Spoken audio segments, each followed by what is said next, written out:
Welcome to Chillin' 101. We hope this video helps. You begin by naming the outcome and preparing the sheet so calculations flow later.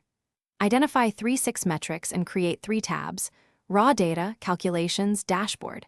Once done, set column types, date, currency, number text, to prevent formula errors.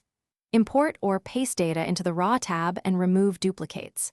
Make sure to lock header rows and freeze columns because that keeps context as you scroll and speeds validation. Now you construct the working layer where analysis happens. Convert raw rows into a table so ranges expand automatically, then add helper columns for normalized dates and category flags. Use sumifs and countifs to calculate filtered totals and averagefs for benchmarks. Once your formulas work on sample rows, apply them to the whole table and name ranges.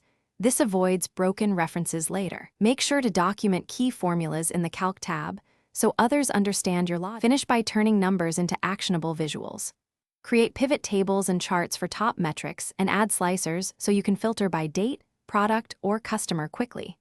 Once visuals exist, assemble a dashboard with KPI cards showing dollar totals and percent change. Position filters for fast decisions.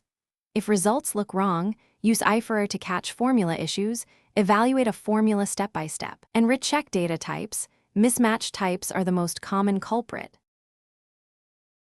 Thanks for watching. Consider subscribing if we helped you.